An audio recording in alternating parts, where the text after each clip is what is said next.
Empezamos a grabar aquí. Ok. Muy bien. Continuamos entonces, maestro, con esa reflexión que nos estaba haciendo la diferencia entre roles y funciones, si es lo mismo, si nos permite avanzar en el enfoque o es solamente un cambio de término. Creo que son las dos cosas, cambios de términos y enfoques. La visión que se tiene de la función es más tradicional. El rol, yo diría, es más moderno. Y por lo mismo, puede haber diferencias en su concepción y en su interpretación y sobre todo en su aplicación práctica. Para mí, la función es en gran medida la tarea en que realiza el orientador sus actividades con los sujetos de la orientación. El rol es tal vez una actividad, un mecanismo de conexión con los sujetos de la orientación que implique tal vez, lo advierto, algunas actividades y algunos instrumentos más modernos, como en estos tiempos las tecnologías de la comunicación. Sin embargo, yo sigo pensando en que lo importante aquí es que el orientador tenga claro y no se le olvide que es un trabajador social destinado a atender a una población en particular, a la población de usuarios. Si hablamos de los sistemas educativos, pues de los estudiantes. Si hablamos de los sistemas sociales, pues serían los usuarios de su labor social. En este caso, la función colectiva que realizan con algunas comunidades en donde el servicio de él se convierte en un apoyo importantísimo. En el Ok, caso de algunos países como México, es un rol destinado principalmente a estudiantes. ok. Y por Perfecto, lo mismo, maestro. Vamos a ir es sus... viendo a lo largo de estos roles que proponemos, a ver, aclarar un poco más estos conceptos.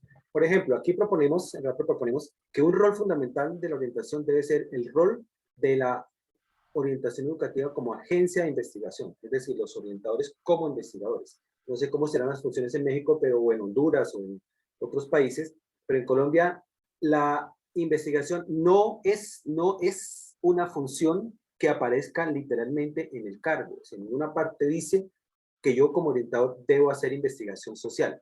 En ninguna parte dice literalmente que yo debo hacer investigación de las comunidades con las que trabajo.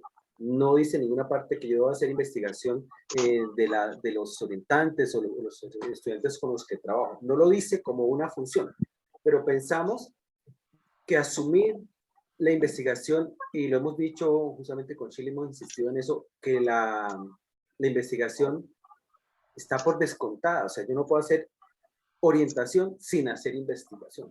Eso me parecería ilógico porque muchas veces lo que hacemos es lo contrario. No investigamos para conocer las características de la población con la que trabajamos, de las comunidades educativas, sino que simplemente buscamos es a quién remitirle el problema. ¿Sí? A mí me parece que esto es como con el psicólogo, lo mandamos al psicólogo. A mí me parece que este tema es más bien como el trabajador social, lo mandamos al trabajador social. O aquí lo remitimos a instituciones del Estado, por ejemplo, una institución de protección social o una institución judicial. Entonces yo no me preocupo ni siquiera por entender el tema del que estoy trabajando o conocer la comunidad o las personas, que finalmente es lo que hago, sino que procedo es a remitir.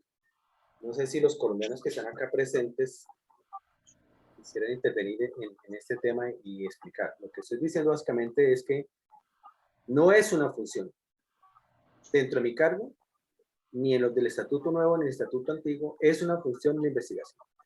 Pero pensamos que es indispensable que el orientador se asuma como un investigador social, como un rol general, no independientemente de que esté o no esté en sus funciones. Entonces, ya que tenemos personas de otros países, hablando un poquitito el micrófono allí para saber cómo es en esos otros países la investigación, cómo es la relación entre la investigación y la orientación. La investigación social es parte de su currículo. Creo que hay varios estudiantes aquí de Honduras que nos podrían hablar un poco de eso. ¿Alguien que quiera participar en este tema? Mira, yo te Sí, agregaría este comentario alrededor de pues, este rol que insistes y que planteas tú en esta lámina, que la orientación se convierte en una agencia de investigación social. De hecho, lo es. En México estamos conscientes de que si sistematizamos los datos que vamos adquiriendo en la práctica, ya sea en sesiones en grupo o en entrevistas en los cubículos del servicio de orientación, si llevamos un modelo de sistematización, podemos más adelante obtener no solamente resultados, sino dar explicaciones de causas de algo que no conocemos. Aquí lo que se necesitaría es entrenar a los orientadores para que para que aprovechen su práctica y realicen de paso investigación social o investigación educativa.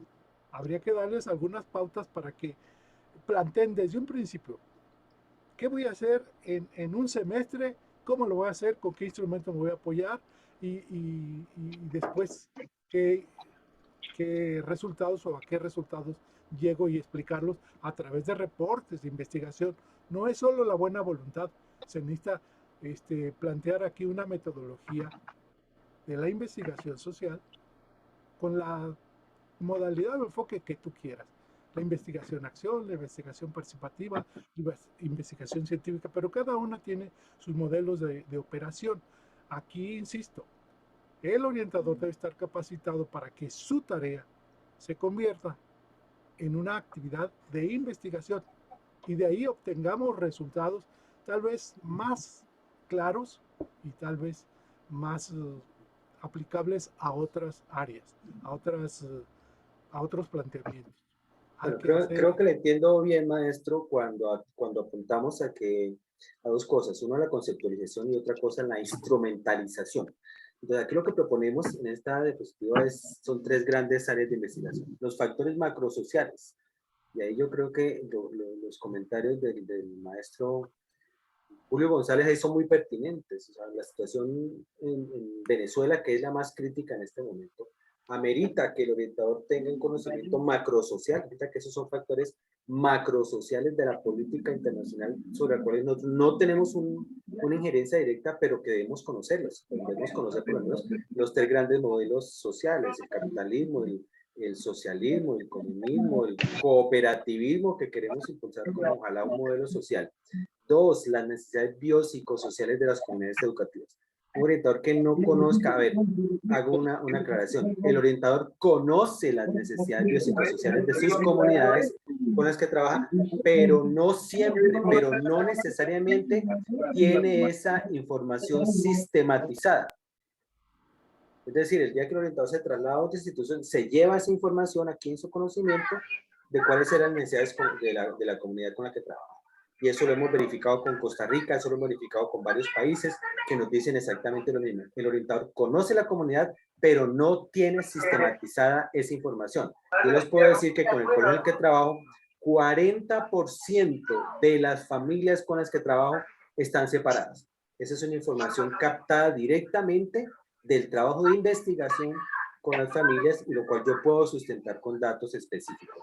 Tercero, estilos de vida. Ese es un rango que hemos encontrado últimamente como un rango importante para la investigación social. Estilos de vida, no vamos a hablar mucho en respecto a este tema, pero estilos de vida tiene que ver con que hay formas de bien vivir y hay otras formas de mal vivir. Hay unos modelos históricos como el Ubuntu, como el Ikigai, que nos dicen, oiga, pero es que hay una forma diferente, el Summa Cum Sai, que nos dicen de alguna manera que, que las cosas son, por favor, cerremos micrófonos.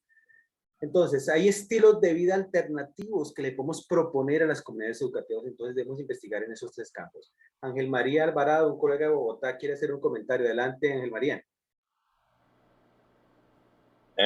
Sí, buenas tardes para todos. Depende de la hora donde estemos o buenos días si en otro lado de la intervención. Se te apagó el micrófono. Ángel María, se te apagó el micrófono. ¿Me están escuchando? Sí, ahora sí, perfecto. Bueno, en Colombia no se puede hacer investigación porque la mayoría de los orientadores estamos instrumentalizados. ¿Instrumentalizados qué quiere decir? Primero, que no hay ningún respeto por los derechos que tiene la profesión de la orientación como tal. Segundo, porque supuestamente los PI le dan autonomía a los rectores y a los coordinadores para que nosotros seamos personas que asumimos tareas. Y esas tareas no son muchas veces parte de nuestras funciones, sino son rellenos que se inventan para la parte de subsanar cosas que tienen a nivel institucional y a nivel administrativo. Y tercero, que la parte de investigación del orientador pasa como toda la cuestión social en el mundo. No es algo que se estudie y se profundice, sino que lo pasan como un fenómeno muy normal que le sucede a la gente normal, que se vuelve de alguna manera anormal. Y por esa razón, digamos que no le da ninguna profundidad. Además, no sé si en el mundo, para Colombia, la parte de la salud no es una cosa importante. No tiene ni la parte de salud física, ni la parte de salud psicológica, y mucho menos la atención en salud mental es una situación importante. Por esa razón, casi que como instituciones, como como secretarías de educación, no tienen de ninguna manera esa prioridad de investigación de los orientadores. Aunque yo participo, y es decir, que los orientadores en el área de Bogotá son muy juiciosos y que han hecho grandes aportes a la orientación, tanto en el caso de Bogotá como en el caso de Amílcar, que pues le está dando a conocer ya a otras partes del mundo. Y lo que quisiéramos de fondo es que la orientación se posesione no solamente como un rol, sino como un oficio que tenga que ser necesario, como el oficio de médico, que tenga que ser tan necesario y que además sea tan nutriente para la vida de un ser humano desde su niñez hasta terminada su etapa de desarrollo en la universidad. Debería trascender todo esto para que la orientación tenga un gran sentido. Yo lo digo porque pues ya tengo 25 años de experiencia en eso, y dos, porque muchas cosas que uno ha querido sacar adelante, inclusive en algún momento se quería terminar con la orientación y hubo un grupo pequeño que llevó nuevamente a la orientación a estar presente en Colombia y sobre todo en Bogotá. Ese grupo también ha trabajado mucho en la parte de investigación y en la parte de dar a conocer los trabajos de los orientadores. Será un poco creer mucho más en nosotros, pero la parte de investigación nos la tienen instrumentalizada y fuera de eso, es un límite para nuestro trabajo. Eso era mi participación. Muchísimas gracias. Vamos a escuchar también a Marlon Escobar y luego a María Daisy Sandoval. Entonces le activo el audio aquí a... creo que puedes continuar, por favor, Marlon. Sí, buenas tardes. Buenas tardes, Marlon. ¿De qué país? ¿En qué De Honduras. país estás? Honduras, perfecto. Honduras. Sí, Nosotros como orientadores debemos de ser tanto investigadores como y también aprender a gestionar, porque solo nos quedamos a veces con la investigación, pero no gestionamos. Porque nosotros tenemos que ser gestores tanto de, como decía el compañero anteriormente, en la salud, en la mejora de la escuela, en la de los alumnos también. En mi caso, en la escuela, hay un niño que le estoy consiguiendo que lo operen los cubanos, porque lo operaron aquí en Honduras y quedó con problemas en su vista. Entonces ahora estamos gestionando para que lo operen los cubanos y él pueda ver mejor. Entonces es nuestra labor también, no solo orientar, aconsejar y todo eso, sino que también gestionar e investigar. Bueno, eso tiene que ver con otro rol que vamos a ver un poco más adelante, y es el rol de la orientación como promotor social. Muy interesante tu comentario, gracias. María Daisy. Gracias, Amílcar. Buenas tardes para todos, para todas. Agradecer este espacio de conversación, de debate y de aprendizaje. Y bueno, yo creo que frente al ejercicio práctico e investigador del docente orientador, hay que tener varias cosas. Una es que, si bien, como decía el compañero Ángel María, desde la política educativa se busca instrumentalizar, no creo que solamente el ejercicio del docente orientador, sino de la escuela en general. eh, sí considero que la investigación hace parte de ese trabajo que nosotros deberíamos hacer de manera implícita. Obviamente la Secretaría no va a decir maestros investiguen, aunque aquí en Bogotá existe un apoyo muy grande desde el IDEP a todas las apuestas investigativas, no solamente de docentes, sino de docentes orientadores. Pero creo que hay una implementación que creo que es a nivel latinoamericano, que tiene que ver con esa división que se hace de los órganos que están o que componen la escuela, ¿no? Entonces, fácilmente encontramos divisiones entre directivos, docentes, y dentro de los docentes estamos pues nosotros. Entonces, creo que hay que unificar no solamente los diálogos, sino las prácticas y las fuerzas en orientación para que ese ejercicio investigativo y académico se considere como un fenómeno global de transformación. Y hay que transformarlo, ¿por qué? Porque esta instrumentalización de la práctica, tanto del docente orientador como de la misma escuela, viene de una implementación política, económica y cultural que nace en el neoliberalismo. Entonces, me parece que este tipo de apuestas son válidas, pero si nosotros queremos transformar la orientación escolar en una orientación que se transforme con la investigación, es algo que no tenemos que hacer sin el aval de nadie. Tiene que surgir Eso es. en nuestro propio deseo de hacerlo.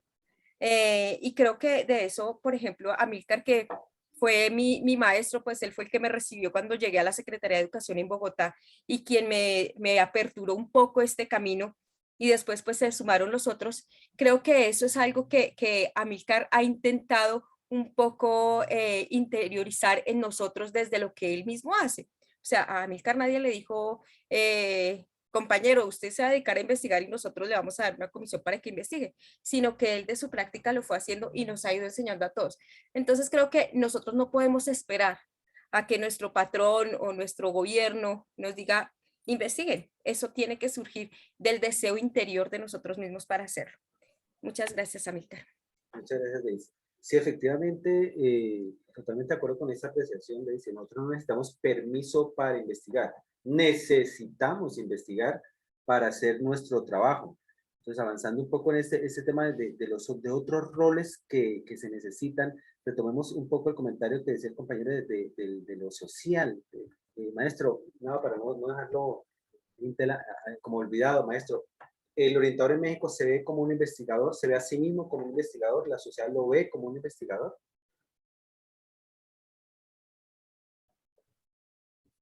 Maestro José Nava, bueno, le transmitimos la misma pregunta a Dos alguien más que... niveles. Sí, sí. Dos niveles de orientador acá en Sí, nuestro país. Uno, sí, señor. empírico.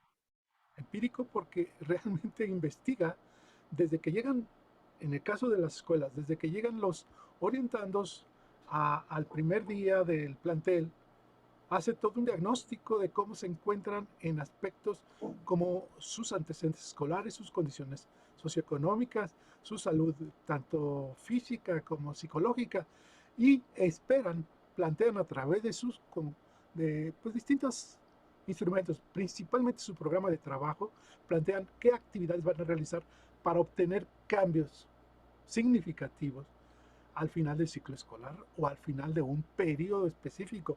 Puede que se reparta el año en 4 periodos, vamos, al final de un cuarto periodo, de una cuarta parte del año, ellos ya esperan cambios.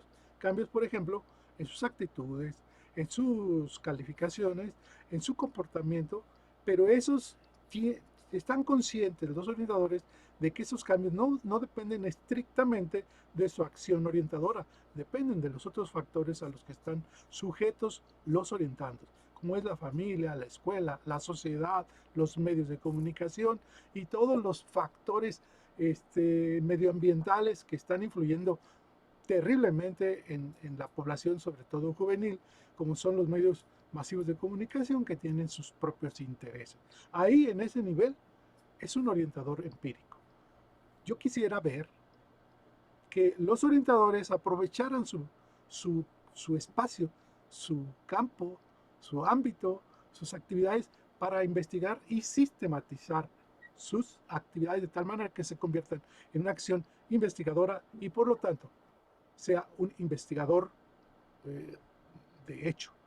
Asimismo, que el propio orientador sea o las instancias de orientación en un plantel, como en este caso la oficina de orientación educativa, se convierta también en una agencia de transformación social, de gestión, de aplicación de algunas otras actividades que se derivan en gran medida de la política social o de las políticas públicas y que vayan a repercutir en beneficio del sujeto y de su familia. Bueno, creo Estas que son acá, actividades que se realizan empíricamente, sí, hay que tener eso claro. Sí se muy bien, realizan. maestro, usted hace una apreciación bastante interesante, ¿no? El orientador empírico versus el orientador académico. Recordamos que en todos los currículos, independientemente del país donde se encuentre, hay una cátedra que se llama investigación o metodología de la investigación, seguramente muy cuantitativa en algunas partes.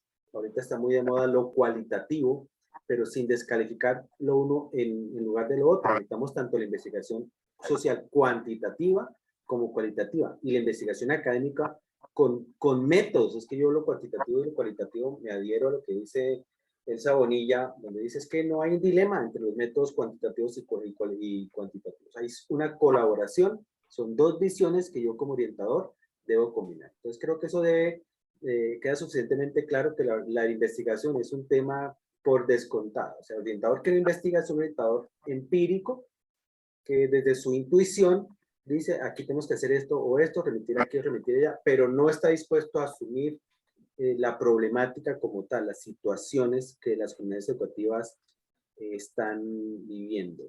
Veamos otra vez otro capítulo aquí que queremos discutir, es el tema de la orientación educativa como agencia buscatalentos.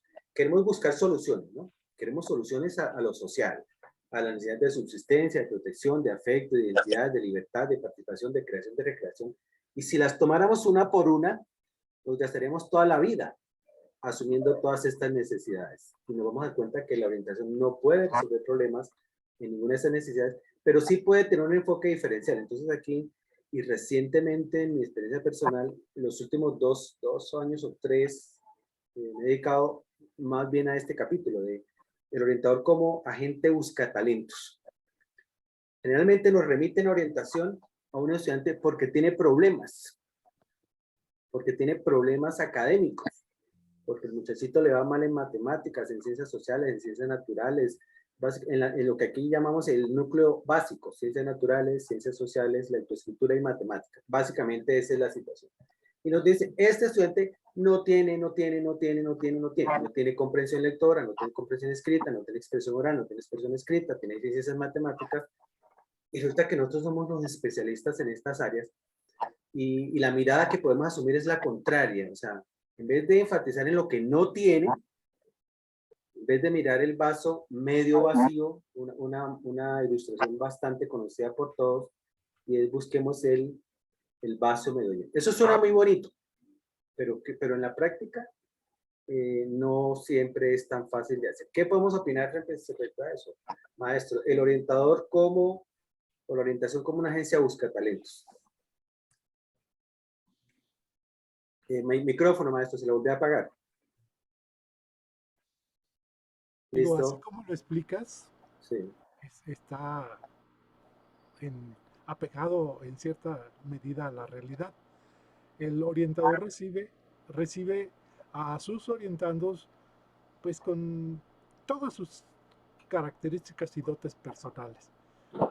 Y en ocasiones el programa de trabajo le pide al orientador que investigue si esos talentos y esas capacidades que él trae son suficientes para que tenga éxito al final de sus estudios, que puede ser de todo un ciclo como la secundaria o solamente un año de estudios de ese ciclo.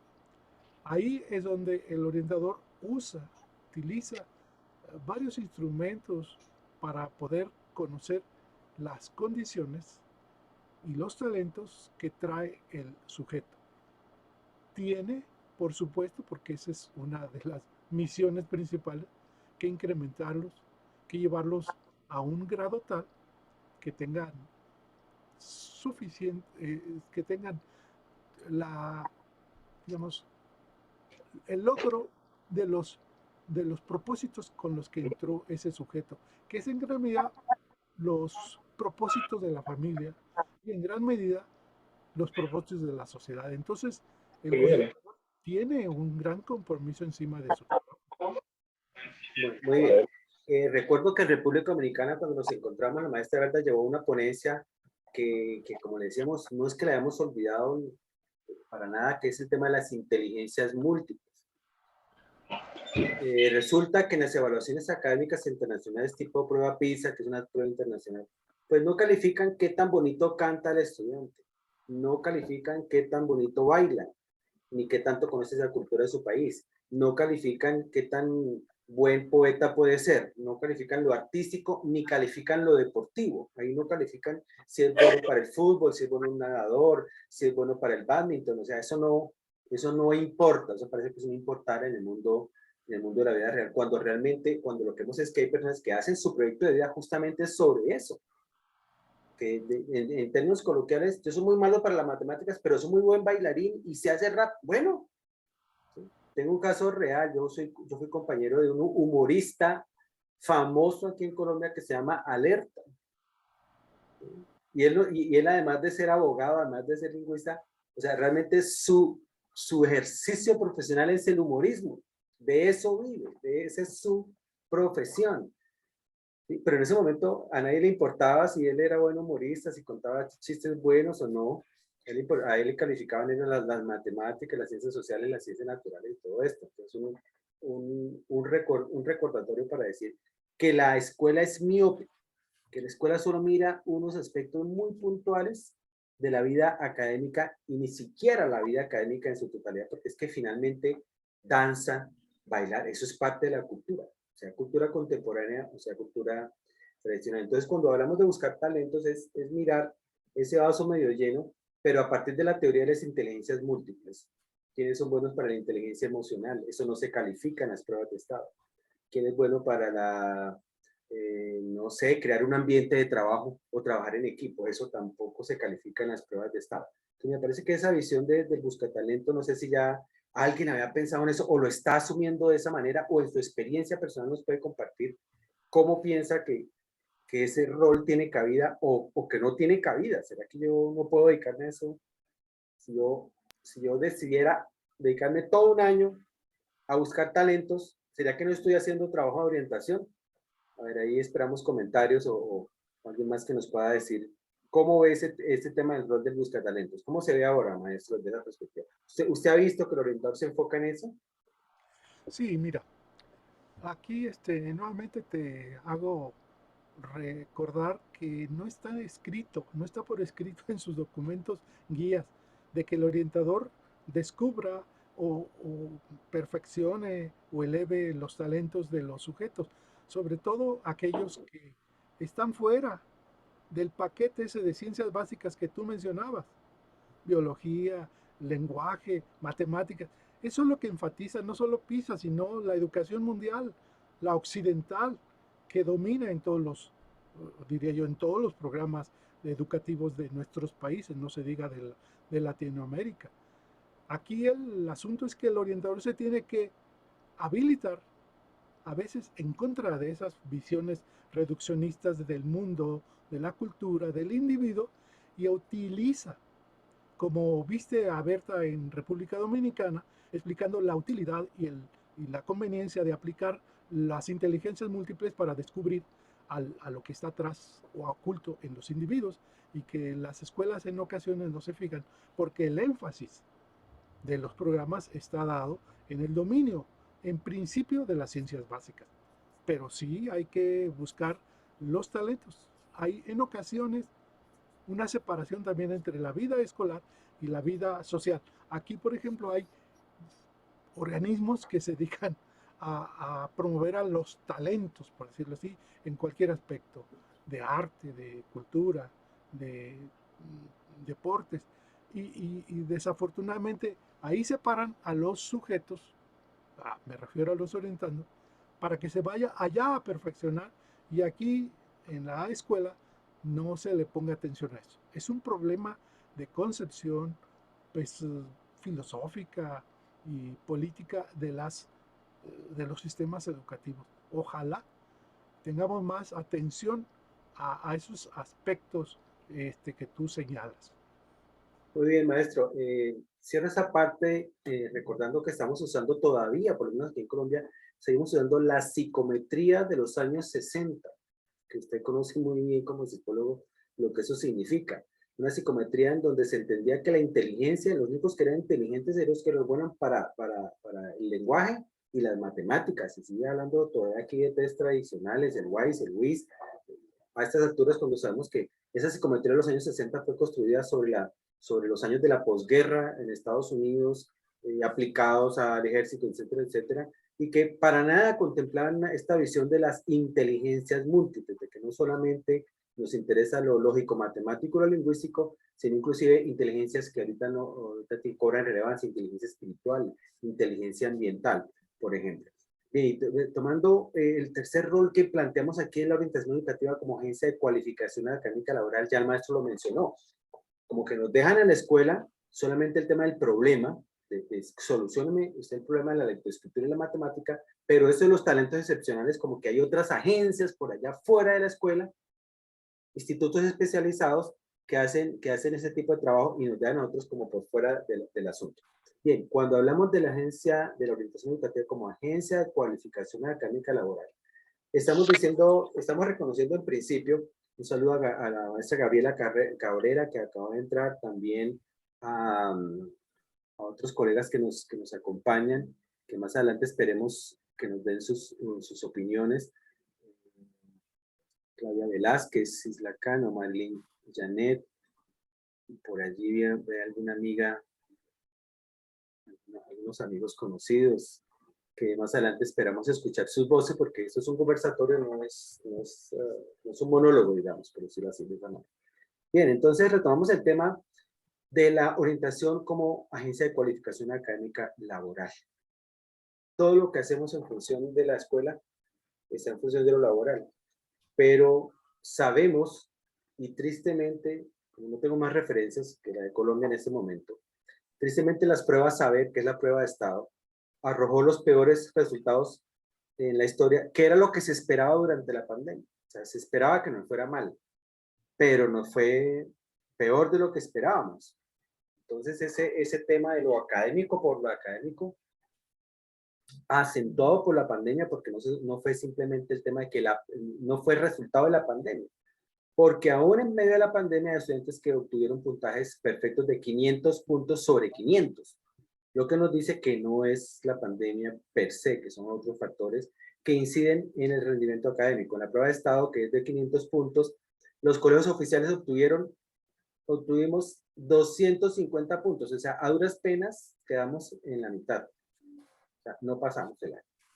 Los colegios privados nos ganaron en 100 puntos, y entonces uno llega a la realidad de la escuela y dice, bueno, entonces yo como orientador en lo académico, si los docentes son los que enseñan ciencias sociales, ciencias naturales, matemáticas, física, química, cálculo, trigonometría, etcétera, etcétera, ¿yo qué tengo que ver ahí con eso? ¿Qué puedo yo hacer? Marcela Salcedo, que la vi por ahí pasando a la carrera, que es psicopedagoga, o algún otro especialista en este campo, que nos quiera dar su opinión. ¿Qué tiene que ver la orientación con la cualificación académica laboral, maestro?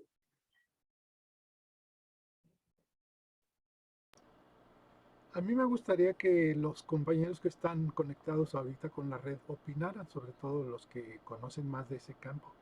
Sin embargo, yo te recuerdo que en el caso de México se le da más atención al asunto laboral a los sujetos de la orientación que están ya por egresar o a los sujetos que estudian después del nivel básico, que es primaria y secundaria, es preescolar, primaria y secundaria. El nivel medio y superior es todo lo que se llamaría el bachillerato, y el nivel superior pues es todas las licenciaturas hasta los posgrados.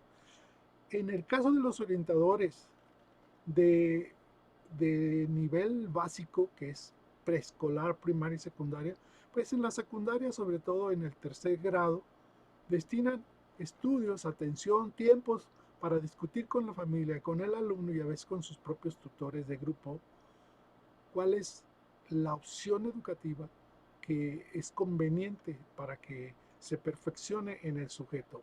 En el siguiente nivel educativo, que es el nivel medio superior, ahí se centran más en cómo perfeccionar al sujeto para que asuma el, de manera más apropiada el rol de un profesional y por lo tanto se le da más conocimiento del mercado de trabajo, del perfil de las carreras, de las distintas opciones educativas tanto de nivel medio superior como superior y además algunas condiciones que están operando en el mundo como son las migraciones, la pérdida de trabajo, las condiciones económicas deficientes, los salarios bajos, todo eso se abunda más en el nivel medio superior, pero se perfecciona en el último nivel, que es el nivel superior. Eso se da en los orientadores de México. Están atentos a esos detalles de acuerdo al nivel educativo en que están.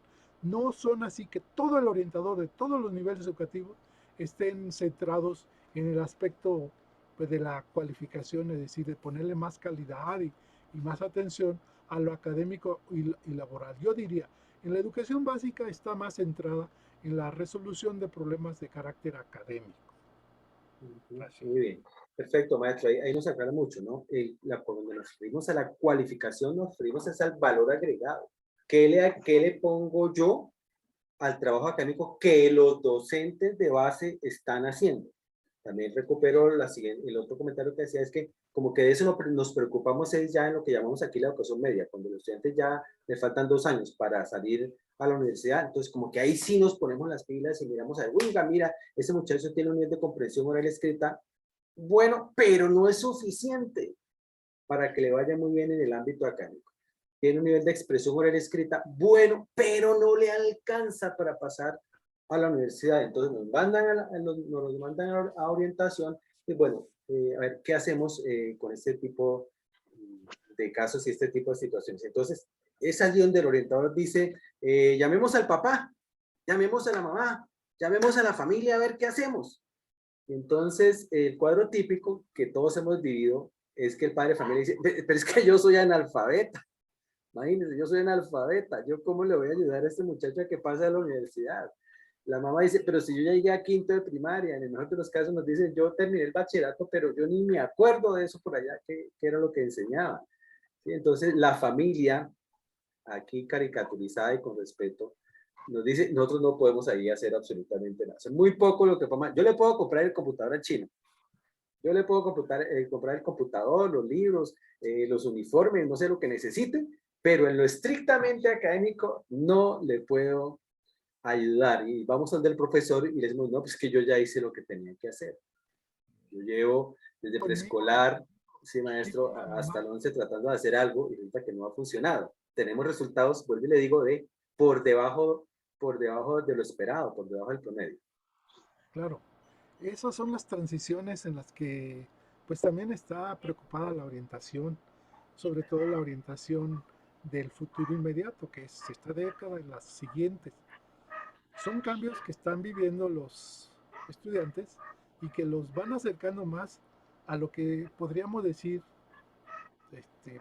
paradójicamente, el mundo de la realidad, en donde encuentran más dificultades que las que están viviendo en estos momentos. Ahí el orientador, pues junto con el orientando, sufre esas condiciones medioambientales y por lo mismo, como están viviendo los sujetos un cambio drástico entre la preparatoria, la universidad y el mundo del trabajo, pues esos retos que vienen por delante, esas cuestiones que están allá afuera y que en ocasiones no tiene mucho tiempo el orientador de abordar y de analizar con el sujeto, pues son el objeto de estudio de la orientación en el aspecto de las transiciones.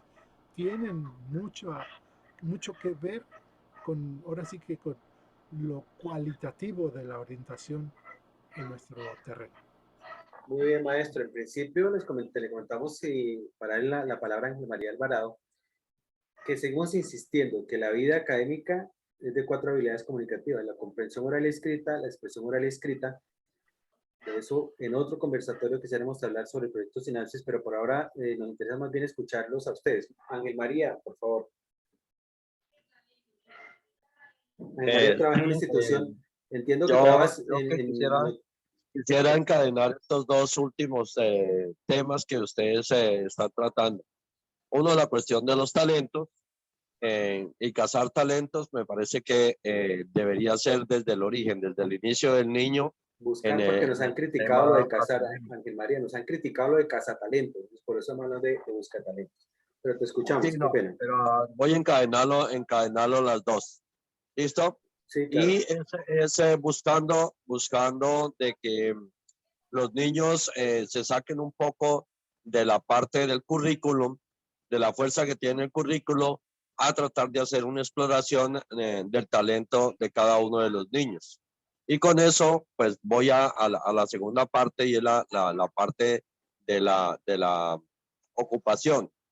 Y en la ocupación, pues hay que empezar a mirar, porque a mí me preocupa el tema de la ocupación, en el sentido que hoy muchos trabajos que estaban antes y que habían sido objetivo de los niños, y que hoy en muchos adultos es la parte operacional y es de lo que viven, también está cambiando. Y creería yo que como orientadores tenemos que prepararnos en ese tema, porque en el futuro van a haber muchos trabajos que desaparecen por ser reemplazados por robots y otro tipo de instrumentos o máquinas que harían posible el trabajo, y que pues no necesitarían a seres humanos trabajando en eso.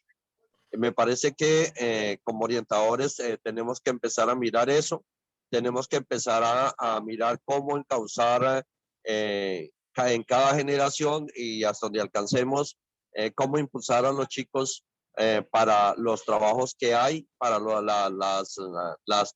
la parte profesional, laboral que se pueda presentar, y sobre todo pues el hecho de que tienen que competir, y que además de eso tienen que ser muchas veces creativos y talentosos. Entonces, por eso unía con la primera parte.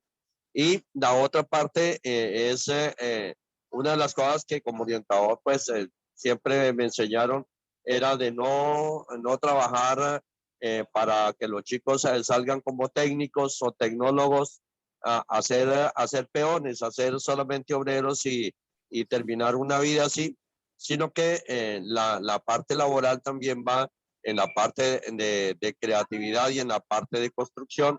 Hoy le dan mucho énfasis al tema de, de la parte del emprendimiento, y le dicen a todo el mundo emprender, pero ahí hay un gran hoyo, porque uno mirando que de 100 emprendimientos que comienzan a los 5 años, ya hay 4 o 5 emprendimientos, los otros han sido un fracaso. Sí, el Entonces, 50% habría que fracasa. Aquí en por Colombia lo el menos 50% darle fracasa. esa posibilidad a los chicos de que tengan, digamos, mucha más objetividad a la hora de hacer emprendimientos, o a la hora de dirigirse hacia una parte laboral.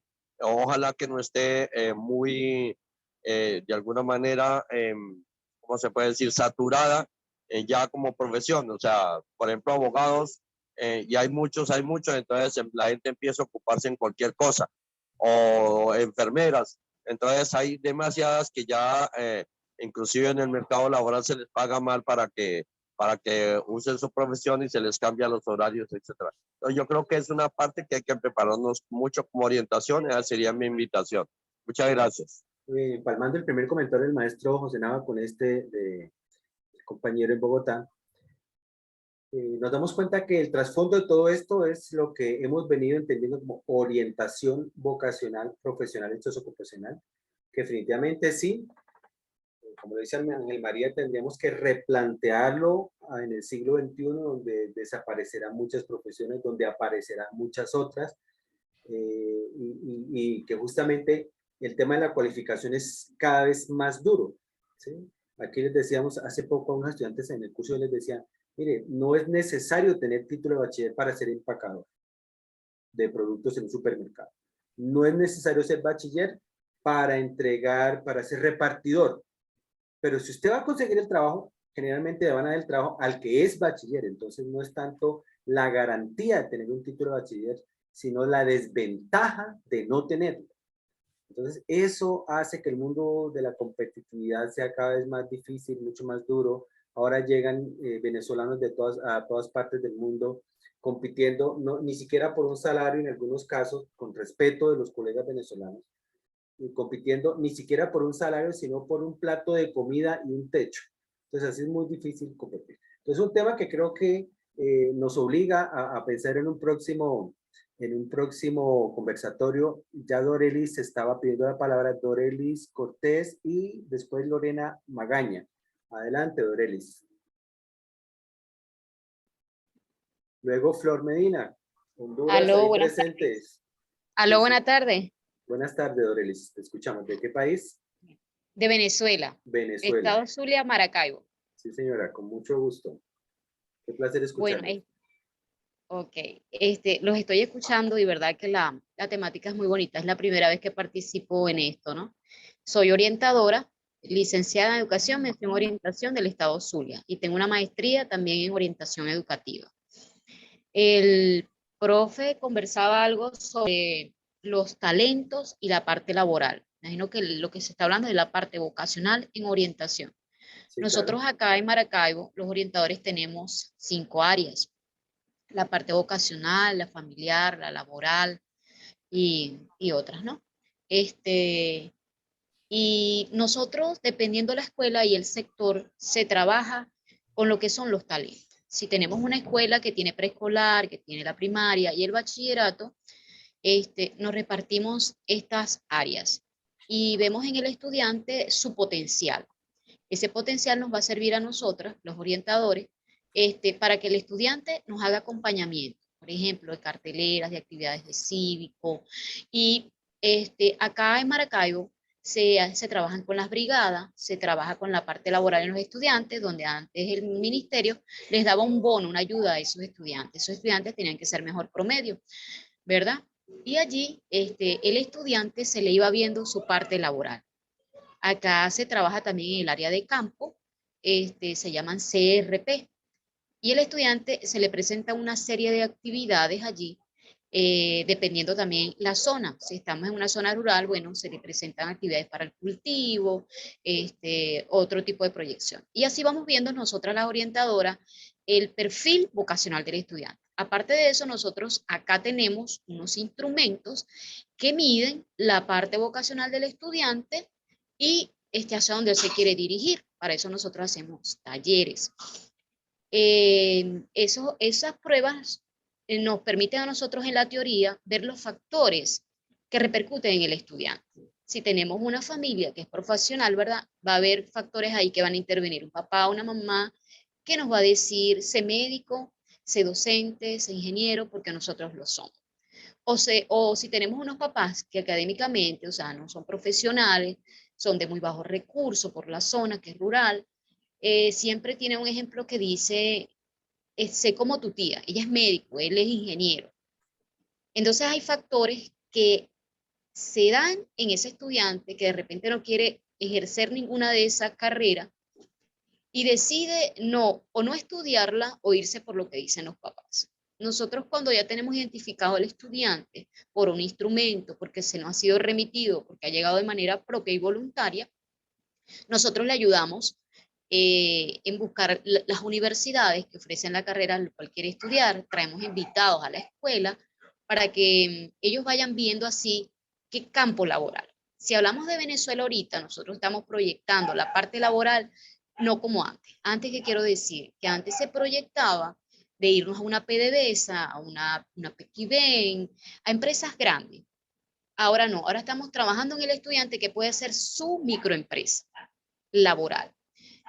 Yo tuve la oportunidad de ir a Ecuador y vi que cuando llegaban los migrantes se les daba un taller de capacitación donde esa ayuda humanitaria le permitía darles elementos o espacios para que él laborara en la parte de lo que él sabía hacer. Si sabía hacer comida, se le colaboraba. Yo capté esa información allá y dije que íbamos a trabajar algo así. ¿Qué capacidad tenían nuestros estudiantes? ¿Qué sabían hacer? Hay estudiantes que cuando tú empiezas a explorar, te das cuenta de que saben inglés, de que saben de computación, de que tienen la capacidad de enseñar a niños pequeños. Entonces, los escucho y, y no sé cómo se gradúan los orientadores allá en Colombia. Nosotros acá en Venezuela solamente tenemos dos universidades, que es el estado Carabobo y el estado Zulia, que egresa orientadores. Nosotros salimos como licenciados en orientación. Antes salíamos como orientadores en ciencias pedagógicas. Y la maestría, que también la ofrece el Zulia, en orientación educativa. De verdad que ha sido un placer escucharles. Mis padres son de Colombia y son de Valledupar. Y siempre he tenido el interés y la curiosidad de saber qué hacemos los orientadores en un país como Colombia, ya que en Estados Unidos los orientadores no se dan por pregrado, sino por posgrado. Y los escucho y veo que quisiera que siguiera el tema, que se abriera otra oportunidad como esta, para hacer intercambios de herramientas, de las áreas que maneja el orientador. Porque en Estados Unidos, solamente si usted va a elaborar allá, trabaja una de las 5 áreas que acá en Venezuela nosotros trabajamos las 5. Entonces, es bastante trabajo porque tenemos que cubrir todo lo que es la parte vocacional, personal, laboral. Y para eso nosotros tenemos los instrumentos, nuestras teorías y hacer una diagnosis. Cuando nosotros no tenemos una escuela que tiene preescolar ni primaria, pero los niños nos llegan de 6º grado al primer año bachillerato, nosotros hacemos una diagnosis y vemos que el niño viene carente de lectoescritura, viene carente de la adaptación por primera vez porque él viene de un espacio más pequeño, viene con un solo docente y nosotros nos hemos evocado en ir a esa escuela, sobre todo a dar a 6º grado la charla, que son los niños que vendrán a nuestra vocacional, proyecto de vida. Hacemos para que ya cuando el niño llegue a nuestro plantel, ya venga nosotras las orientadoras, le hacemos un recorrido en la institución y vamos viendo con el docente guía ese acompañamiento de qué potencial tiene el niño, ¿verdad? Si ahí tenemos niños que realmente en la primaria ellos hacen mucho baile, teatro, y vamos dándole esas herramientas dentro de esos programas que nos da el ministerio con ese niño. Entonces Muy no bien. sé de verdad mi participación hasta dónde No, muy bien, muchas les pueda gracias. De verdad que ayudar. muchísimas gracias por tu apreciación, nos ayuda mucho, porque estamos solamente discutiendo eso, cómo el orientador asume muchísimas funciones, pero que hay roles que transversalizan varias funciones a la vez, como este de la orientación educativa como agencia de cualificación académica laboral, con ese trasfondo de la orientación vocacional, que es lo que el docente puede optar porque quiere, pero también la orientación socioocupacional y es lo que le toca en un momento determinado asumir porque esa es la oferta del mercado y creo que no hay que descalificar ninguna de esas dos posiciones.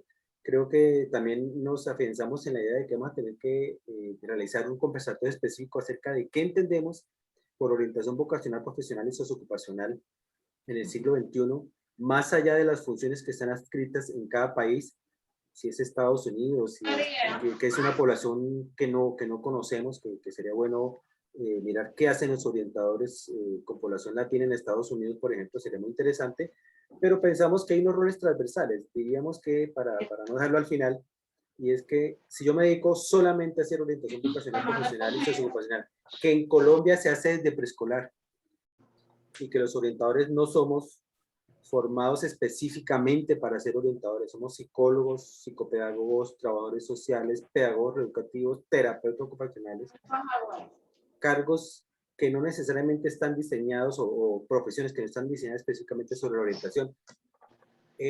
Bueno, eso nos mete en otra discusión que tendremos que ver más adelante. Vamos a escuchar a Loreana Magaña y luego a Flora Medina de Honduras. Adelante, Lorena. Lorena Magaña. Gracias, buenas tardes. Lorena Magaña de la Ciudad de México. Agradezco este evento y este espacio. Yo quisiera comentar un poquito hablando de los roles. Quisiera exponer un poquito lo que sucede a lo mejor en una de las escuelas más importantes en México, la Escuela Nacional Preparatoria de la UNAM. Yo ahí laboro, soy maestra de tiempo completo y bueno, tengo la suerte de ser orientadora pues ya con 28 años de experiencia, ¿no? Yo les quiero comentar que, por ejemplo, a partir de una revisión, de una modificación curricular que se hace en esta Escuela Nacional Preparatoria sobre el programa de orientación educativa de quinto año de bachillerato, se da un giro y es lo que estamos trabajando y bueno, obviamente más adelante habrán evaluaciones sobre esta propuesta, pero sí comentarles que en el caso, por ejemplo, de los chicos que están en este proceso de toma de decisiones hacia las áreas del bachillerato que son en sexto año de bachillerato, mucho con esta cuestión de los roles, estas decisiones en los procesos, en los diversos, no es solamente la profesiografía, ya no solamente la evaluación de intereses y aptitudes, del conocimiento, dijéramos, de los factores, y conocer más cuáles son estos procesos y cuáles son estos conocimientos, por ejemplo, a nivel conceptual, sobre los escenarios laborales que se están viviendo en este momento. Por ejemplo, se trabaja mucho las ventajas y desventajas de sus escenarios laborales. Por ejemplo, a nivel procedimental, hemos tratado de impulsar acciones para que los alumnos comprendan esta resolución de problemas auténticos, ¿no? Desde un trabajo inter y multidisciplinario, cómo ellos al decidir X o Y profesión se van a enfrentar a una vida real donde hay diferentes situaciones y habría que dar soluciones a ello, ¿no? Entonces, bueno, también obviamente pues estas compromiso que ellos adquieren en estos escenarios laborales, obviamente, y que determinan, lo más importante, pues un estilo de vida, ¿no? ¿Cuál es el estilo de vida que ellos consideran que puedan trabajar? Y bueno, finalmente esta parte actitudinal, ¿no? Es decir, ¿cuál es su proceso y este compromiso que adquieren, por ejemplo, al saber que van a estar trabajando en otros escenarios laborales muy diferentes a los de hace, no sé, 20, 10 años incluso, ¿no? Y obviamente, bueno, tratamos de impulsar mucho esta postura de flexibilidad y de adaptabilidad a este ámbito cambiante. Y finalmente, bueno, pues regresamos como al principio, ¿no? ¿Qué hay con su proyecto de vida? Entonces, tratamos de hacer como un proceso cíclico en el que ellos vayan regresando a sus intereses, a sus aptitudes, pero con miras a que encuentren un estilo de vida y obviamente una profesión en este momento actual y bueno, pues para lo que venga en unos años, ¿no? Entonces, es un giro que hemos hecho en la Nacional Preparatoria. Obviamente esta modificación curricular lleva 3 años, apenas se está evaluando, pero creo que es una postura diferente a la que se había trabajado antes y va muy enfocada a estos roles profesionales. Por último, por supuesto que los orientadores educativos tenemos una gran responsabilidad porque nos tenemos que formar en estos momentos actuales sobre las situaciones que están llegando, las tecnologías, la globalización, no sé, todo lo que podemos estar viviendo en nuestros países, pero tenemos que ir a la par del proceso, tanto de formación de nosotros como el impulso de estos programas hacia la orientación educativa y la conducción de los alumnos. Entonces, bueno, pues es mi participación. Muchas gracias por el espacio para compartir mis ideas. Bueno, como decíamos, creo que vamos a dedicar todo un programa a hablar de la orientación vocacional, profesional y sociocupacional, pero por ahora estamos hablando de este rol general del orientador como el papel de la orientación en la cualificación académica laboral, que obviamente es la tendencia que tenemos. Vamos a ir ya cerrando esta segunda parte del conversatorio casi final para saltar el tema de lo social. Antes de escuchar a Flora Medina, le decimos, bueno, nos preocupa mucho y sabemos que en México la cuestión allá como que los trabajadores sociales están aparte de ese tema de la orientación. Pero vamos a escuchar primero a Flora Medina de Honduras, una maestra que también tiene mucho que aportarnos a este tema. Bienvenida, Flora. Buenas tardes, Flora Medina de Honduras, trabajo en la Universidad Pedagógica Nacional Francisco Morazán. Esta temática es muy interesante y es necesaria reflexionarla. En primera instancia debemos pensar cuál es el perfil profesional que está demandando una sociedad del siglo XXI. Porque de todos es conocido que prevalece mucho el acelerado crecimiento de la información, ¿verdad? Del conocimiento y la tecnología. Constantemente está cambiando, está creciendo. Entonces, ¿qué tipo de profesional es el que demanda esta sociedad? Debemos empezar a reflexionar sobre ello. Y también recordemos que una de las instancias que han considerado la mayoría de las universidades van enmarcado hacia formar profesionales competentes para que estos puedan ser cualificados y poderse desempeñar en el campo laboral. Pero desde la formación que se le va a proporcionar al estudiante debe ir orientado también ese perfil. Ese perfil debe de relacionarse con lo que realmente está demandando la sociedad del siglo del XXI. Este es un reto no solo para el orientador, sino para todo el personal docente que trabaja en una institución. Entonces, ese perfil debe de estipularse y tener bien claro. Hay que reflexionarlo, analizarlo, ¿verdad? Y además, se necesita trabajar en equipo.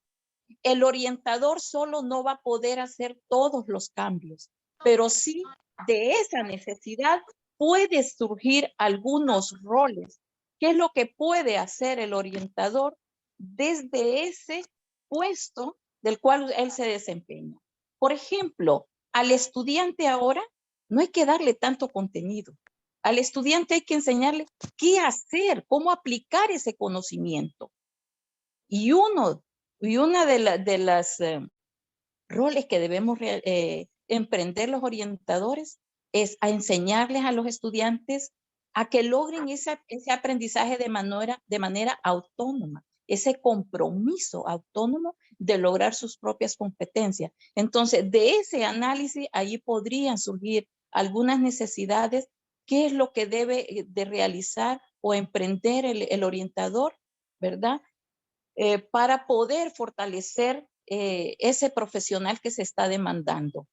Yo considero de manera personal que un orientador debe tener muy buen fundamentado los conocimientos pedagógicos que de alguna manera nuestro accionar pedagógico interfiere positiva o negativamente en el logro de los aprendizajes de los estudiantes, ¿verdad?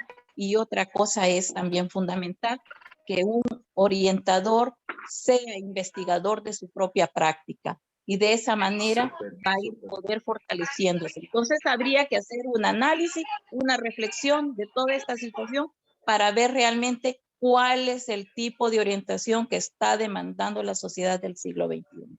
Solamente, muchas gracias. Sí, muchísimas gracias, muy interesantes sus aportes, luego en el video vamos a recuperarlos, pero me quedo con esa última parte del que habíamos, mire, un punto ciego que reconozco que en este conversatorio, y creo que Jocelyn está tomando nota de esto, y es el orientador como investigador de su propia praxis profesional. Entonces creo que eso es un elemento importante. Vamos avanzando en el tema, maestro. Todavía no le he terminado de disculpar, no le he terminado de entender la relación del trabajo social y la orientación en México. Parece que eso es aparte. ¿Cómo es el asunto allá del trabajo social? Porque aquí en Colombia nos toca de todo. Ya en otras ocasiones hemos abordado este asunto y yo te he planteado que en México las instituciones donde existe el servicio de orientación, particularmente en las escuelas secundarias, hay un equipo de trabajo que está conformado ahorita por la orientadora o el orientador, la trabajadora social o el trabajador social y los docentes especializados que generalmente se encargan de las conflictivas de los niños que tienen problemas de aprendizaje, y por otro lado están los prefectos que también contribuyen mucho al desarrollo de los estudiantes.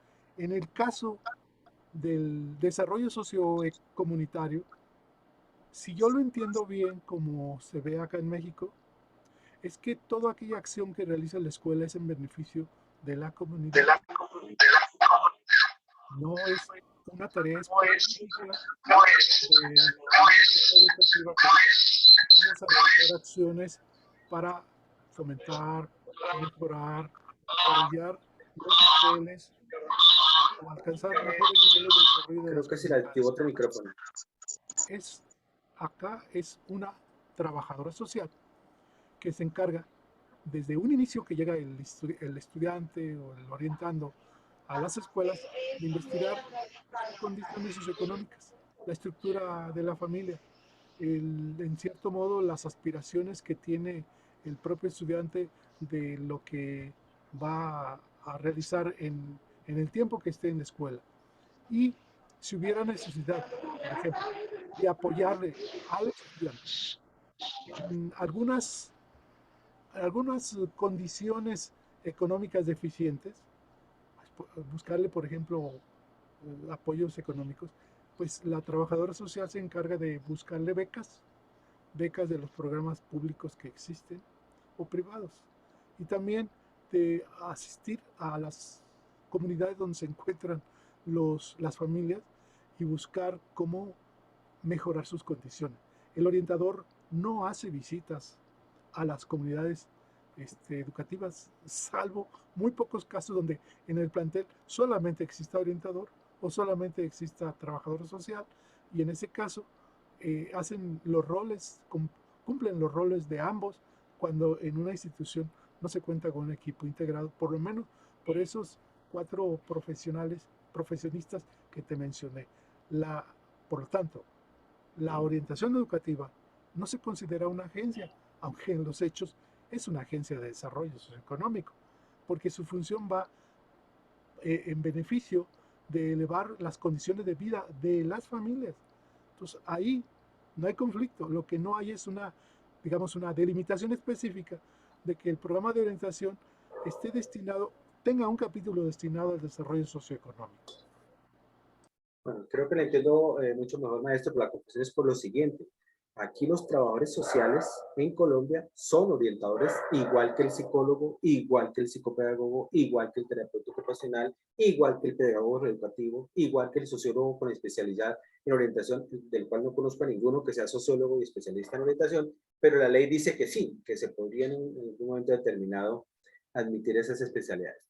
Entonces, cuando planteamos el tema de que la orientación puede funcionar, podría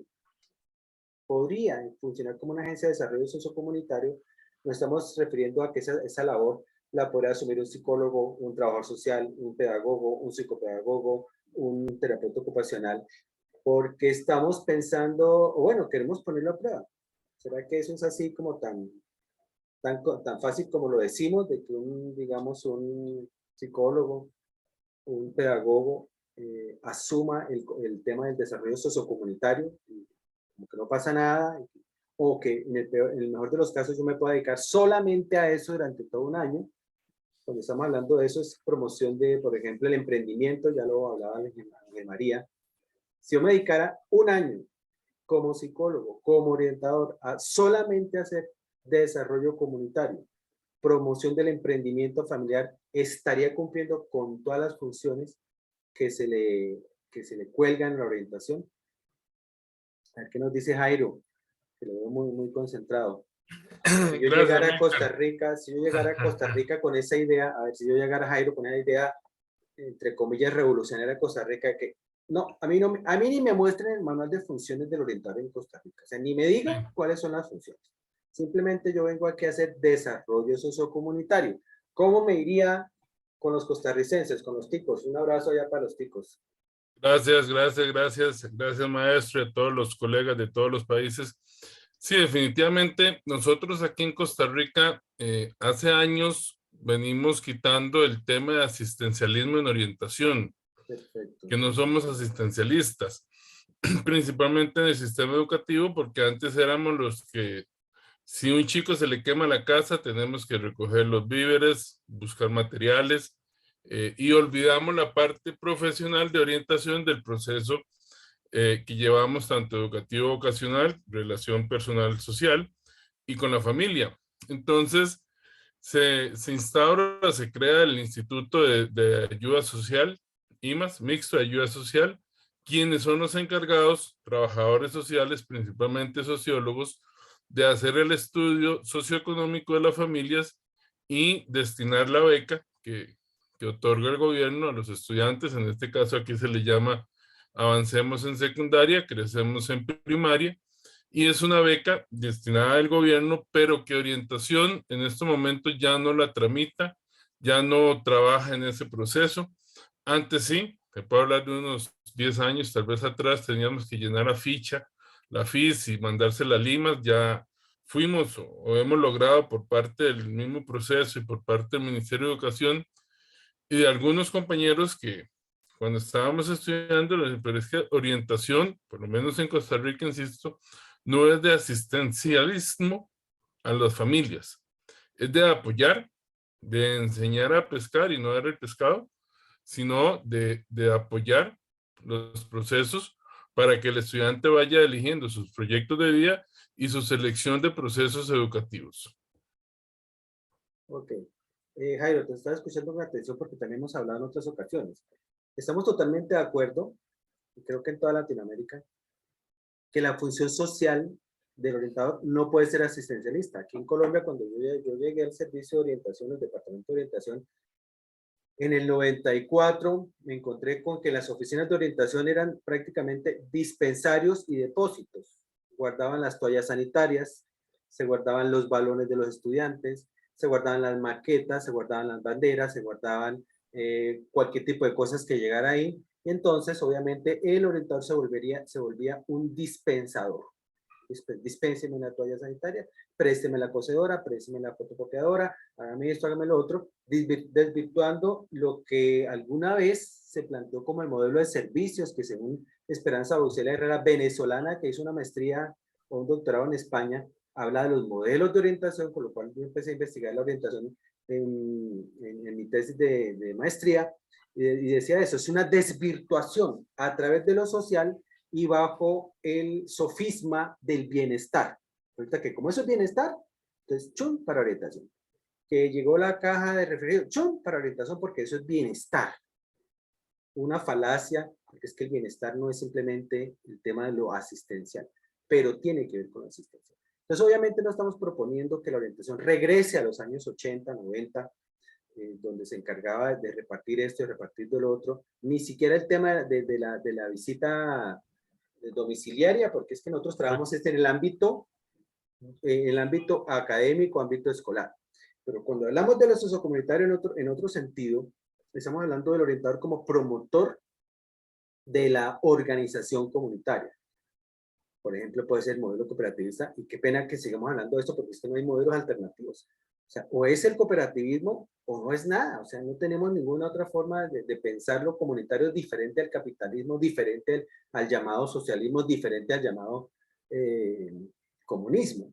Entonces, en ese momento, si yo llego a Costa Rica o llego a México, como que llego desfasado y digo, oye, pero este tipo como que salió de los años 80 hablando de que vamos a hacer trabajo social, de que eso ya lo hicieron en Venezuela desde hace mucho tiempo. George Vera nos hablaba mucho de eso, ¿no?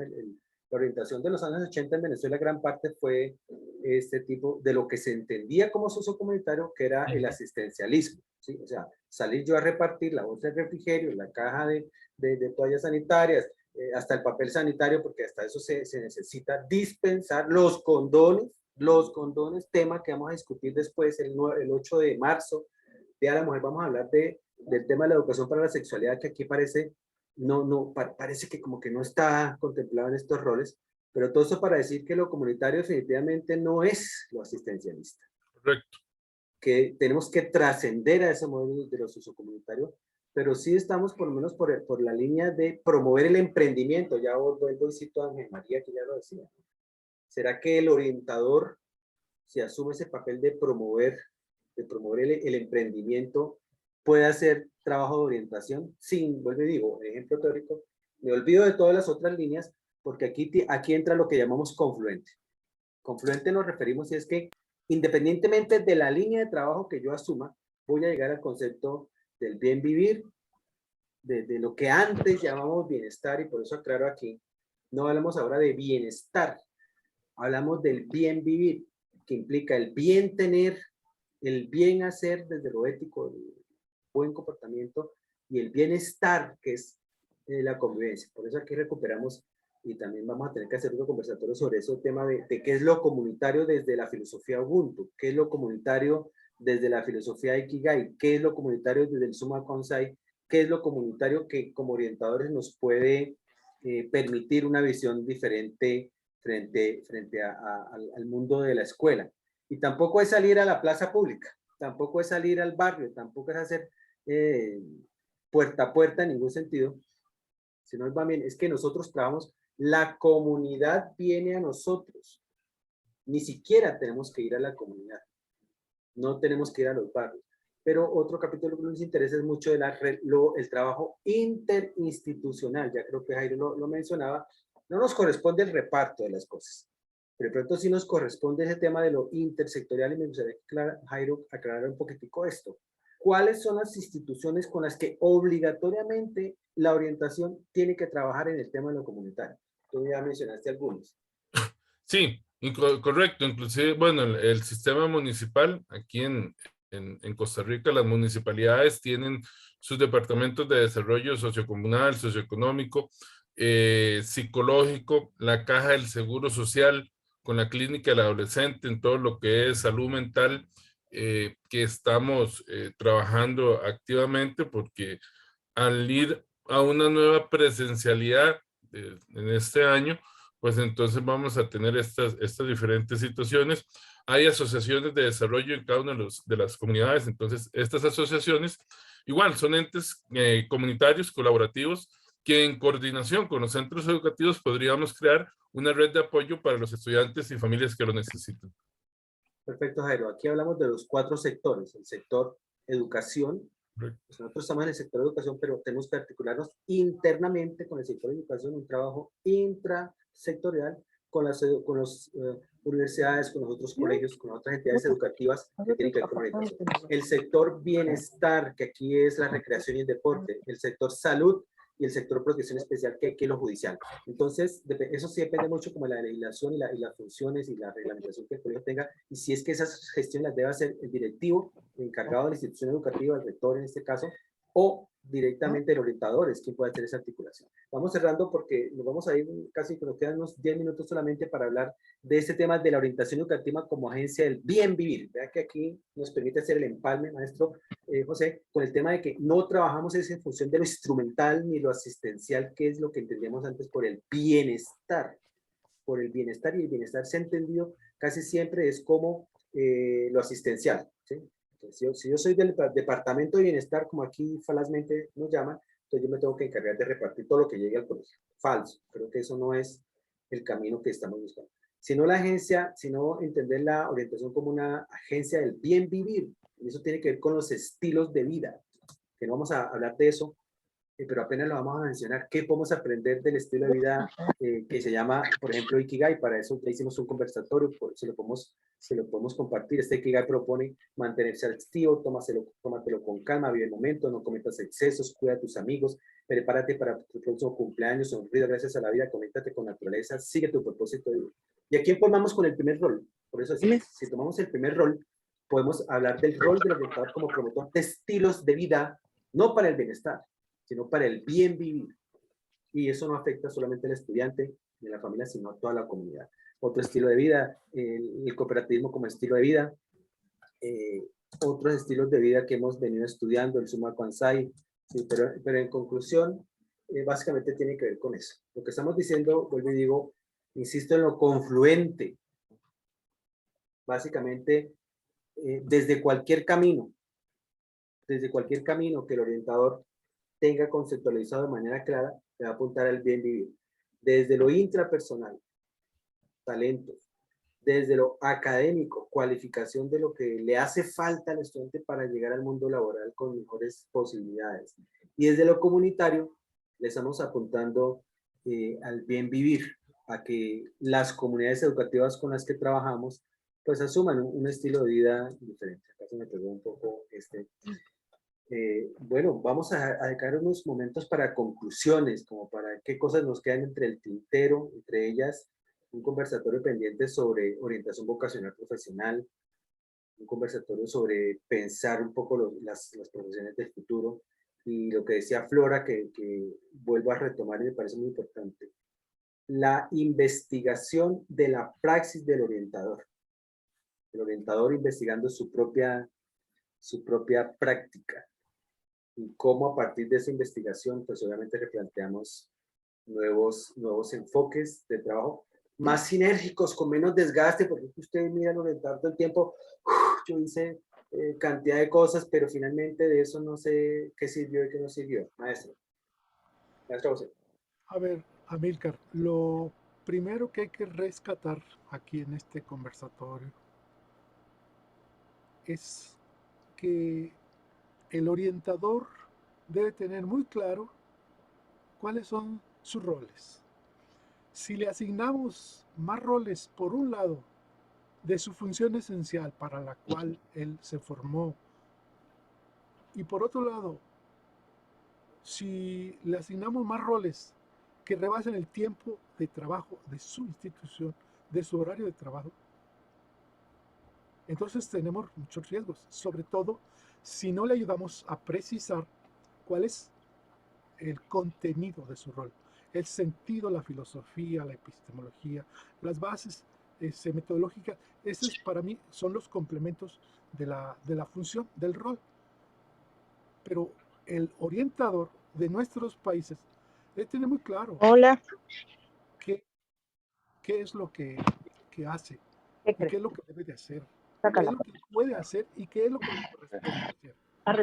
Hablar así en este yo lo vería un tanto riesgoso si no le arribamos o aterrizamos, digo yo, a rescatar cuáles son las esencias del orientador educativo, las funciones, los roles esenciales, sobre todo los que nos exige este tiempo pues, de cambios drásticos, de crisis, de muchos conflictos en todos los tipos. En este siglo XXI necesitamos, sobre todo en esta parte del siglo XXI, necesitamos organismos como la RELAPRO, la AMPO y todos los demás que están en los países miembros, acordar, afinar un paquete, por decirlo de alguna manera, mínimo de funciones y de roles específicos, acordes con en los tiempos que viven de los orientadores educativos. Si van a ser, por ejemplo, investigadores de su propia práctica, pues entonces en los planes de formación de ese orientador tenemos que ponerle herramientas para que al terminar sus estudios como orientador tenga datos para hacer de su práctica un proceso de investigación y tenga elementos para decir, así se plantea la hipótesis, así obtenemos las conclusiones. Esas son cosas que debemos de repensar seriamente. Tenemos que, pues, pararnos y decir, los orientadores que ya están en el servicio, los que ya están en la práctica, ¿cómo le hacen y qué deben de hacer? ¿Y qué les corresponde y qué no les corresponde? Los orientadores que están formándose en las instituciones educativas y que van a egresar de esas instituciones muy pronto, pues tienen que tener muy claro cuáles son las tareas, los roles que van a asumir. Darles elementos en su formación académica diversos y en ocasiones complejos, pues sí, tendrán que tener primero el tiempo, la madurez para hacerlo. Ahí es donde yo te invito, Amílcar, a que planteemos y replanteemos cuáles son los roles mínimos requeridos para los orientadores del siglo XXI, de RELAPRO y de las demás organizaciones de orientadores afiliadas a la RELAPRO. Muchísimas gracias, maestro. Creo que la conclusión es perfecta para introducir el portafolio que RELAPRO propone para el 2022 y subsiguientes, yo creo. Lo que se propone son solamente 3 roles y creo que ya se ha hecho bastante claridad que el orientador está saturado de funciones, saturado de cositas por hacer. Hace esto, hace lo que le corresponde, lo que no le corresponde también, y obviamente eso produce un agotamiento que no necesariamente redunda en un beneficio y una consecución de sus resultados de un plan operativo. Entonces, por eso proponemos que solamente serían 3 roles fundamentales alternativos, que no tienen que ser los 3 al tiempo, que puede ser cualquiera de los 3. 1, cualificación académica laboral, que eso tendríamos que entender en el fondo que es promoción del desarrollo comunitario. 2, y construcción de estilos de vida para el bien vivir, transversalizados por el tema de la investigación social en las comunidades educativas para cualquiera de esos. Pero lo que queremos proponer, lo que estamos muy convencidos es que Si usted monta su plan operativo anual de trabajo sobre uno de estos 3 roles, no los 3, sino uno de los 3 o 2 de los 3, va a llegar a confluir en que sí puede desarrollar todas las funciones que se le han asignado al cargo, independientemente de qué funciones sean y en qué país sea, mientras no sean funciones alejadas de lo que es la orientación educativa como tal, usted las va a poder cumplir transversalizados por la investigación social, que implica de hecho una sistematización del conocimiento de las necesidades de las comunidades educativas. Entonces justamente estamos buscando lo contrario de lo que se venía haciendo. Yo como orientador en la institución educativa en la que trabajo, si me dicen, usted tiene que hacer un plan operativo, y digo, esto es lo que el RELAPRO tiene para ofrecer porque existe una conceptualización para ello, yo escogería en este momento, por ejemplo, dedicarme solamente al tema de construir estilos de vida para el bien vivir. Estoy seguro que no estaría descuidando ni lo académico laboral, ni lo sociocomunitario, sino que eso confluye, esos dos ejes confluyen en este tercer eje para el bien vivir transversalizado por la investigación social en las comunidades educativas. Entonces, esperamos que estas propuestas que queremos que lleguen inclusive a los ministerios de educación, a la Secretaría de Educación, sea una forma mucho más sinérgica, mucho más confluente, mucho más económica de ver las necesidades de las comunidades y el trabajo de la orientación. No sé si Jocelyn está disponible para que nos dé también sus apreciaciones, y si Jairo tiene algo más que comentar. Y no veo más manos levantadas, que no queremos que alguien se quede con la palabra en la boca. Pero Jocelyn también tiene problemas de conexión en este momento. Bueno, te escuchamos, Jairo. Sí, no, tal vez invitar a los colegas para que nos continúen en esta serie de conversatorios que vamos a tener desde RELAPRO. Aquí en Costa Rica, pues el sindicato de SINAPRO siempre ha estado en la idea de colaborar, de seguir apoyando, de invitar. Sabemos la carga laboral enorme que tenemos todos y en nuestros países y en estos temas importantes. Pero es que este portafolio, como ustedes lo ven y como Amílcar y el maestro José también lo ha dicho, es el inicio de RELAPRO. No ya, hace años venimos trabajando, venimos construyendo, gracias a la visión del maestro Julio, por supuesto también aquellos años, pero queremos trabajar y queremos apoyar a la red, a esta precooperativa, para que sea un nuevo inicio de lo que necesitamos. Estamos renaciendo, naciendo de nuevo desde orientación, y es lo importante. América Latina creo que se está uniendo y ya hoy lo hemos visto, aunque creíamos que no nos escuchaban en otros países, y ahora vemos que sí, que en todos los países ya resuena RELAPRO y podemos estar dejando ese inicio de esta transición confluente para el sentido ético de la vida, de que nos apoyen, de que colaboren, de que ingresen a todos los videos y al canal que tiene Amílcar con toda la información, porque de ahí es donde podemos seguir trabajando y seguir surgiendo desde orientación para el trabajo, para la vida y para los adolescentes, jóvenes y niños de toda América Latina. Muchas gracias. Muy bien, vamos a escuchar a María Guadalupe Domínguez, que está pidiendo la palabra, y finalmente María. Bueno, ante todo, buenas tardes. Reciban el saludo desde Panamá, del Colegio Nacional de Orientadores de Panamá y de la Universidad de Panamá, la cual pues represento como orientadora.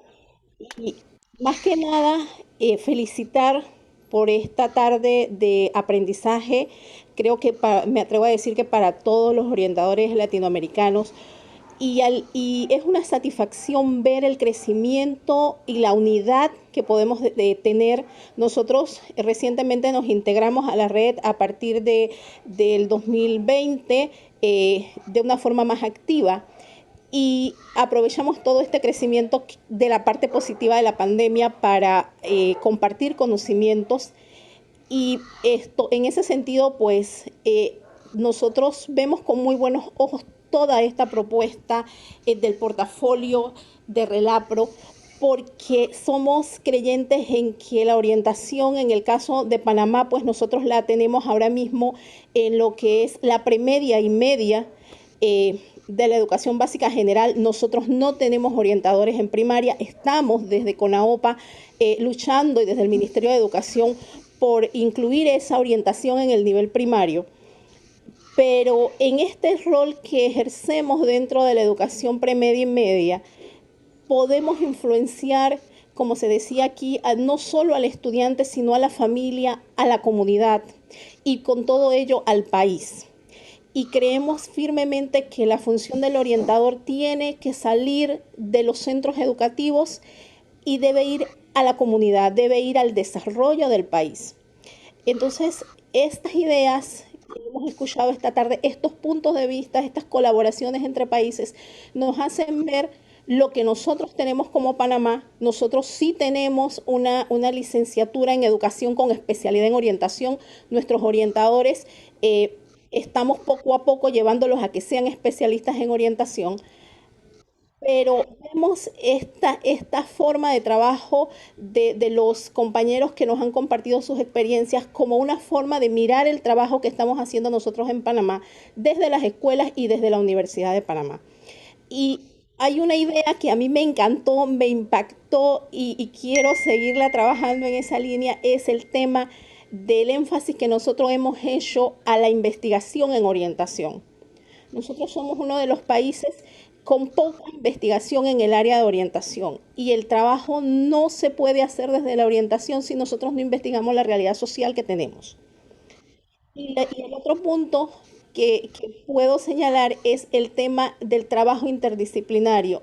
Nosotros sí nos hemos abocado al trabajo con los compañeros de los gabinetes psicopedagógicos, los trabajadores sociales, los psicólogos, el personal de la atención a necesidades educativas especiales y el trabajo que hacemos con las instituciones gubernamentales y no gubernamentales para el desarrollo de la orientación en beneficio del estudiante. Entonces, felicitarlos. Yo creo que la oportunidad era más para felicitarlos y agradecerles la invitación y el aprendizaje que hemos tenido esta tarde.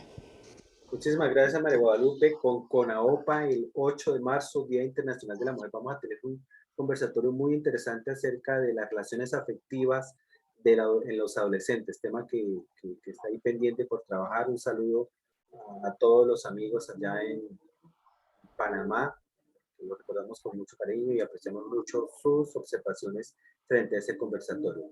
Por otra parte, no quiero dejar... bueno, Ángel María, por favor, te escuchamos y vamos a escuchar luego a Julio González. Sí, muchas gracias. Yo diría que como gran conclusión de esta tarde, pues hay que mirar los temas tratados.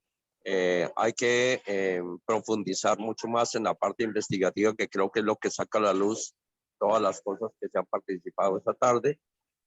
Digamos que hay que sistematizar mucho más las experiencias. Yo creo que eso es lo que nos quiere decir desde Venezuela. Investigarnos, mirar la praxis y evaluarla constantemente.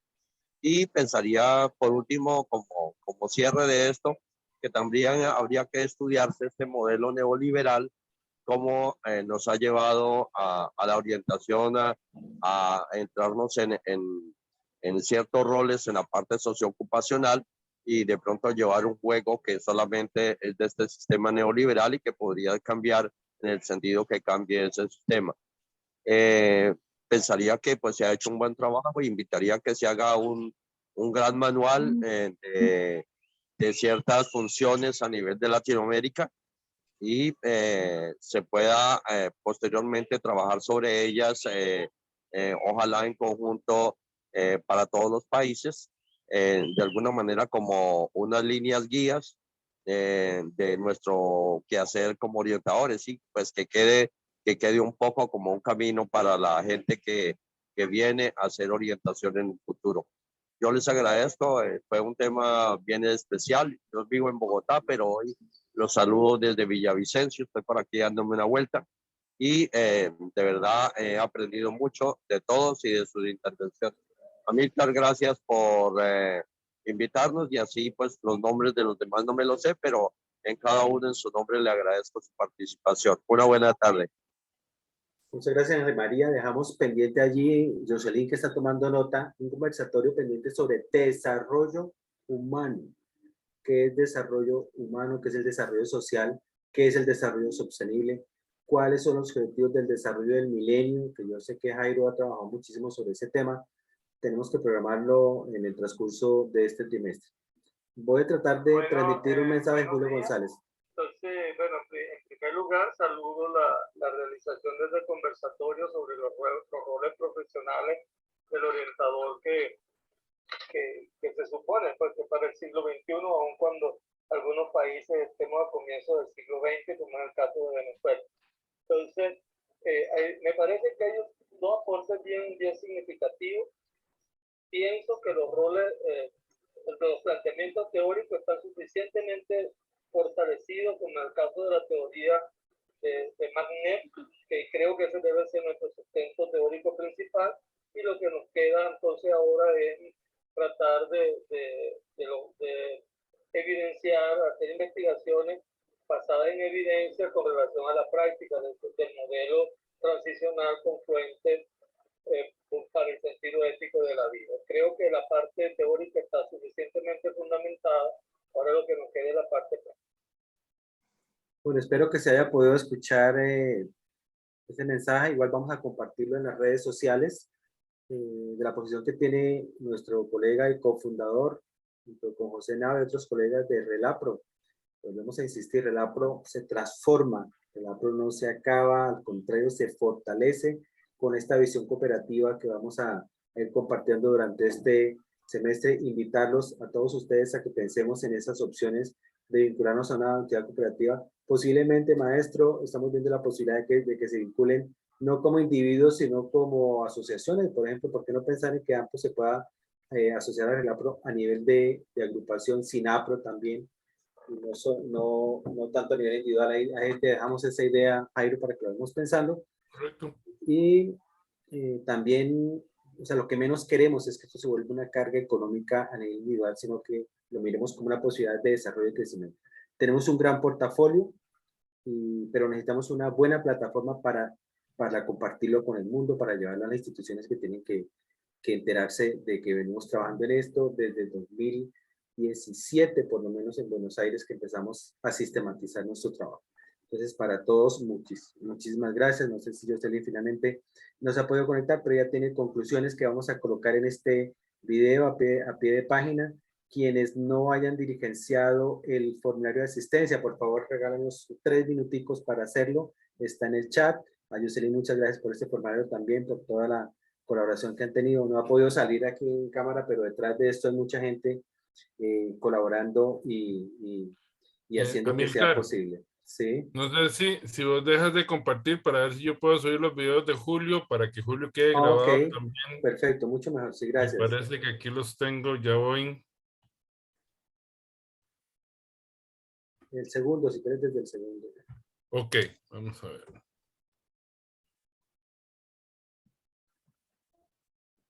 Mientras tanto, no olviden la asistencia, por favor. Nos interesa muchísimo su datos. Buenos días. Entonces, bueno, en primer ¿Están viendo, lugar, saludo la realización de este conversatorio sobre los roles profesionales del orientador que se supone pues, que para el siglo XXI, aun cuando algunos países estemos a comienzos del siglo XX, como es el caso de Venezuela. Entonces, me parece que hay dos aportes bien significativos. Bueno, buenos días. Entonces, bueno, en primer lugar, saludo la realización de este conversatorio sobre los roles profesionales del orientador que se supone pues, que para el siglo XXI, aun cuando algunos países estemos a comienzos del siglo XX, como es el caso de Venezuela. Entonces, me parece que hay dos aportes bien significativos. Pienso que los roles, los planteamientos teóricos están suficientemente fortalecidos, como el caso de la teoría de Magnet, que creo que ese debe ser nuestro sustento teórico principal, y lo que nos queda entonces ahora es tratar de evidenciar, hacer investigaciones basadas en evidencia con relación a la práctica del modelo transicional confluente para el sentido ético de la vida. Creo que la parte teórica está suficientemente fundamentada, ahora lo que nos queda es la parte práctica. En esta segunda parte me gustaría conversar acerca de los roles profesionales en forma inmediata. Entonces, en forma inmediata, yo creo que el trabajo debe estar relacionado con el desarrollo del rol del orientador como investigador social y como promotor sociocomunitario. Eso tendríamos que desarrollarlo ya inmediatamente, esos dos nuevos roles.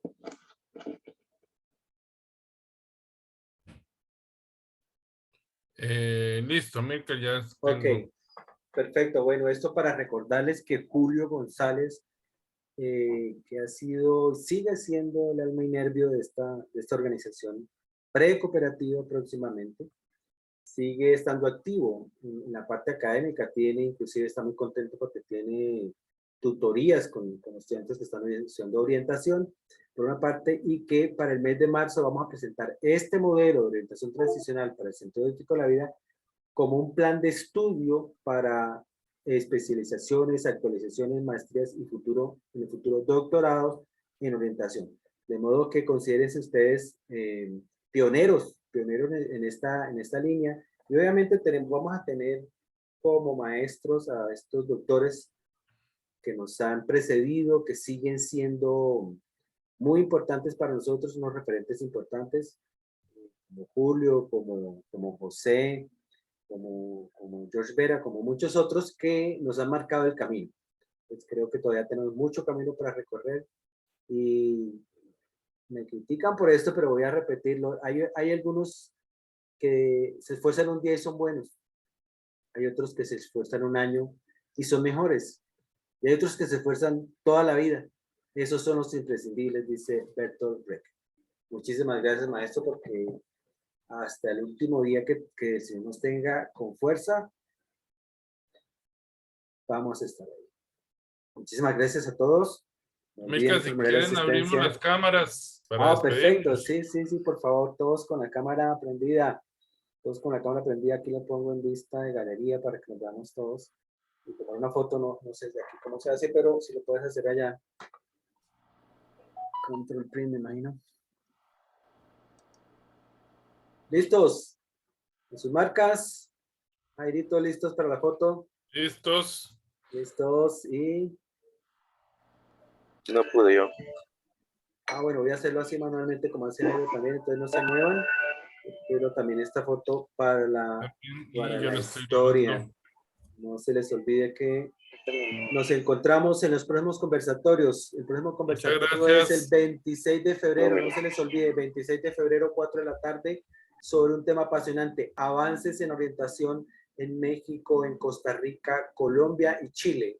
4 de la tarde, por ese mismo canal. José Manuel Ortiz, el maestro, lo veo por acá conectado, también va a ser uno de nuestros ponentes. De Costa Rica, Jairo. De Colombia, Albayanira Plazas. Y de Chile, el maestro Marín. Entonces, muchas gracias, buenas tardes, buenas tardes. colegas. Gracias. Mire, feliz fin de semana. Cumplimos con el tiempo. Gracias, igual. Bueno, un abrazo para todos. Relapro, adelante. Hasta luego, gracias. Hasta luego. Hasta Muchas luego. bendiciones, muchas bendiciones. Stop recording, please. Gracias, Amílcar.